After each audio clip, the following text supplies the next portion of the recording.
Eman Bako sa Pacquiao. Abay, eto na no, dahil due to request ng ilang mga netizen na patuloy na sagutin nitong si Eman ang patungkol sa pagbura niya ng JW, no? So this time sinagot na yan ni Mr. Eman Bako sa Pacquiao through interview of through Tito Boy. Yun yung ating hihimay-himayin ngayon.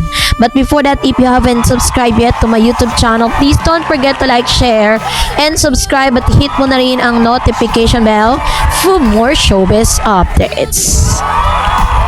Bago tayo of course magpatuloy sa ating updates for today's video, nais ko pong pasalamatan kayo for always watching and trusting this channel. Thank you so much sa inyong laging panonood at palagi ang pagsubaybay sa mga updates po natin. Maraming salamat po. At ngayong araw, eto na, let's watch this.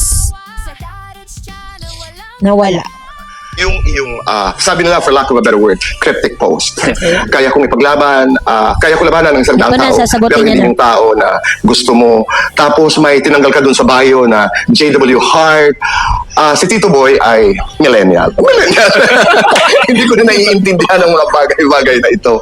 Ano ba ang kwento? Makikinig lang kami. Ano ba ang kwento sa likod ng mga ito? Natuwa lang po ako sa post, tsaka naisip ko po na maraming makaka-relate po doon. Siyempre, lalo na sa mga cousins mo, kung may cousin kang babae or kapatid kang babae. Ganun. Tama naman, Yes, di ba? Kaya kong lumaban kahit sa 1,000, 100, 500 tao. Pero hindi ko kayang labanan ang taong gusto mo. Yes. Yung napaka-romantiko mo. Parang you're just being protective. Parang ganun. Tama naman. Naiintindihan ko yun. Saan ka nagmana? Yung mga ganyan-ganyan. Ay, God. Okay. Yung pagtanggal mo naman ng JW na may heart doon sa bio, what O, ito na, sasagutin na ni Eman. is this? Ito ba'y uso? Ano ba ito?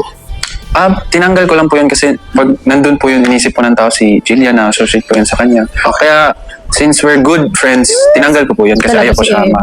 magkaroon ng issue, ganun. Tama naman.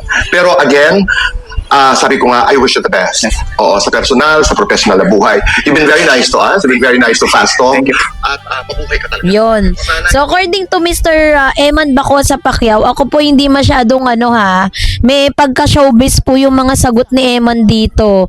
And then para lang po sa kaunawaan po ninyo para malaman ninyo kung paano yung proseso ng interview. Kaya minsan sinasabing ang interview scripted 'di ba? Parang there are times na ito yung inaasahan mong sagot pero ito yung lumalabas na sagot. Kasi since si Mr. Eman Bako sa Pacquiao, kasi kilala kasi si Eman sa pagiging honest, kasi nga hindi niya pa alam yung takbo ng showbiz na hindi pala lahat talaga kailangan aminin at hindi pala kailangan lahat sabihin sa publiko. Yun po yung isa sa mga observation natin dyan. Nung tinanong po siya ni Tito Boy patungkol po dun sa cryptic post niya, 'di ba, na parang it's about the being protective man sa mga babaeng minamahal mo, ganon. So sabi diyan, ang suporta at mensahe ni Jillian Ward, hindi pala yan yun. So yung pinaka sinasabi dito na parang sabi niya, eto, basahin natin para at least meron tayong pagbabasihan ng mga sinabi ni Mr. Eman Bako sa Pacquiao. Sabi dyan, isang malalim na pagsusuri sa pahayag ni Eman Bako sa Pacquiao. Sa mundo kasi ng showbiz, ang bawat karakter sa isang bio ay may kaakibat na kahulugan. Para sa mga taga-subaybay ni Eman Bako sa ang anak ng boxing legend na si Manny Pacquiao, ang pagkawala ng initial na JW sa kanyang profile ay hindi lamang isang simpleng pag-edit. Ito ay naging metsa ng spekulasyon at katanungan mula sa publiko. Kasi di ba nung tinanggal niya yon, ang daming nasakta na feeling po natin busted na si Eman. So hindi naman pala talaga yun ang dahilan. 'Di ba? Kasi parang sabi niya, for being so protective friend, ayaw niya na si Jillian ay magkaroon po ng issue na may kinalaman kay Eman. Kumbaga parang ayaw niya ma-stain yung pangalan ni Jillian sa pamamagitan ni Eman. So through that actions, ginawa niya yon. Hindi man niya direktang sinabi sa interview na this is for the good of Miss Jillian Ward. Pero parang yun na rin, 'di ba? If you're going to read between the lines, parang yun din yung gusto niyang ibig sabihin, to protect Jillian from bashing, to protect Jillian from issues, 'di ba, na lumalabas. So ito'y naging mitya ng spekulasyon at katanungan mula sa publiko. Isang eksklusibong panayam na binigyang linaw ni Eman. Ang tunay na dahilan sa likod ng desisyong ito ay nagbubukas sa usapin tungkol sa pananampalataya, pamilya, personal na paglago, at ang initial na JW sa loob ng mahabang panahon. Proud na ipinakita ni Eman ang kanyang koneksyon sa Jehovah Witnesses. Yun pala yung kanyang yun pala yung kanyang dati po siyang taga Jehovah Witnesses. Parang isa siya sa mga followers nito. Kaya yun daw yung ibig sabihin ng JW. Chika mo. Ako parang hindi ako maniwala kasi Christian talaga yan pero ewan ko may pagka-showbiz talaga yung sagot niya At naniniwala akong JW is about Jillian Ward. Tapos bigla niyang tinanggal, 'di ba? Kaya kahit naman talaga sino mag-iisip. Pero sabi mo 'yun Sabi, 'di ba? Kumbaga parang mo 'yan, kwento mo 'yan 'di ba? Sa loob ng mahabang panahon, proud na ipinakita ni Eman na siya po isang Jehovah Witnesses, isang organisasyong ito ay kilala sa kanilang mahigpit na pagsunod sa mga turo ng Biblia at ang kanilang debosyon sa pangangaral. Para sa isang Pacquiao, isang pamilyang kilala sa pagiging madasalin at deboto sa kanilang paniniwala, ang reliyon ay hindi lamang personal na bagay kundi bahagi ng kanilang pampublikong pagkakakilanlan.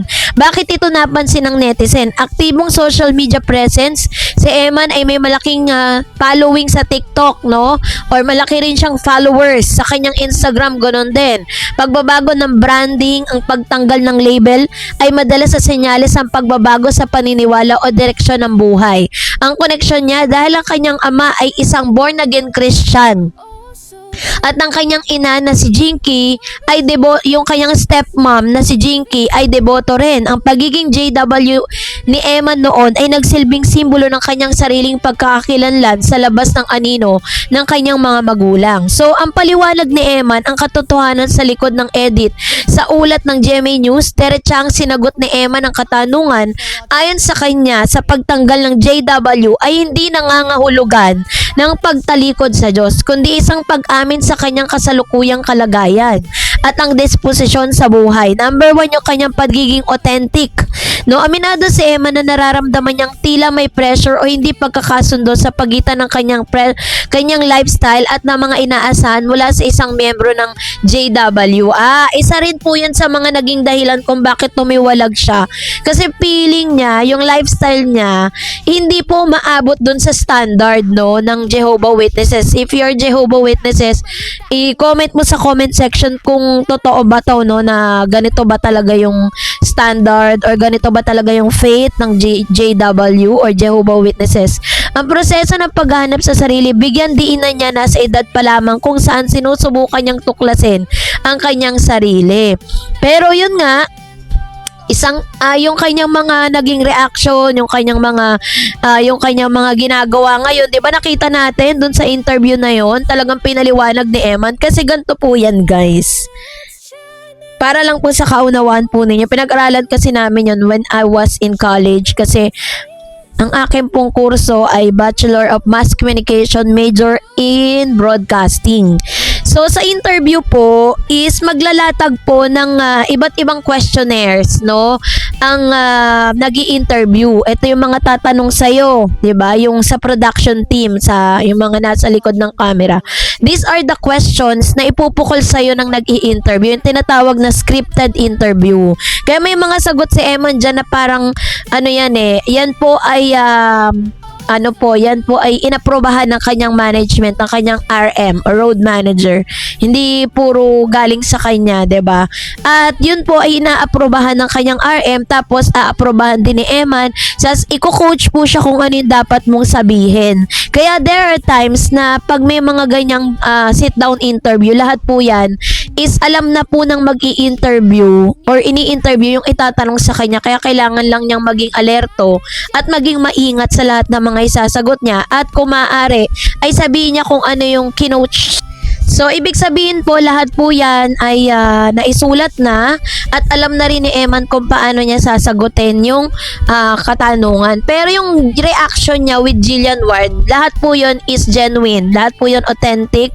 Hindi niya po maitatago yun. Tingnan nyo ha, kahit po gaano po katindi yung coach na gagawin sa kanya ng kanyang manager or ng kanyang network or road manager or kung sino man yung kasama niya doon, ay hindi pa rin talaga maitatago yung genuine reaction ni Eman Baco sa Pacquiao when it comes to Jillian Ward. Kaya naman naniniwala po ako na yung kanyang cryptic post may kinalaman pa rin yun, no? Doon sa kanyang sabi niya nagustuhan niya lang, ganyan.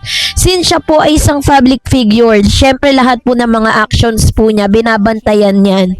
Lahat po yan ay talagang binabantayan ng publiko kung ano magiging reaction niya, kung ano yung mga isasagot niya, lahat yan magmamarka kasi nga may pangalan na siya sa showbiz. So bilang isang artista is minsan yun nga tinuturuan sila kung anong dapat itanong or isagot dun sa tanong na ipupukol sa kanya na nag-i-interview. Yun naman po ay iba din dun po sa tinatawag na ambush interview. Pag tinawag namang ambush interview, yun yung parang bigla ka na lang tututukan ng camera, bigla ka na lang tatanungin out of nowhere nang hindi mo alam. Yun talaga, hindi siya scripted. Pero kailangan mabilis ang utak ng ini-interview. Kung makikita ninyo sa mga politicians, ganyan.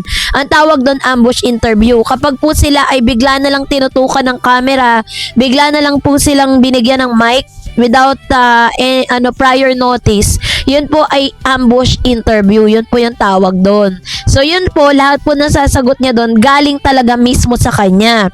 Na kailangan maging maingat siya because pwede pong it will take that against them dun po sa dun sa nagsalita. Kaya nga 'di ba parang medyo maingat po sila when it comes to that kind of interview. Hindi katulad ng sit down interview, hindi katulad ng mga interview na ginawa kay Mr. Eman. Kaya naman alam kong lahat ng mga sagot, karamihan sa mga sagot niya doon showbiz talaga. Pero hindi ko lang nakikita ang showbiz kung paano siya nag-react nung nakita niya sa screen si Jillian, 'di ba? Nakita natin kung gaano kasaya at napasigaw pa si Mr. Boy Abunda. Even Sir Boy Abunda ay naniniwala talaga na there's something special going on between Jillian and Mr. Eman. At nakita niyo po nung lumabas yung video ni Miss Jillian Ward sa kanyang interview, ay talagang umaapaw ang chemistry between Jillian and Eman. Kaya we cannot deny the fact at kahit ano pa pong pagde-deny ang gawin ng magkabilang panig, hindi pa rin po nagsisignungaling ang kanilang mga ebidensya at resibo. Kaya naman go for MJill or hashtag Jillman tayo for today's video. Ikaw, anong yung saloobin patungkol dito? Mag-comment ka sa comment section. And that's it for today. For more videos and updates, please don't forget to like and subscribe, and please don't forget to follow my Facebook page, Dareds TV and Dareds channel. God bless everyone!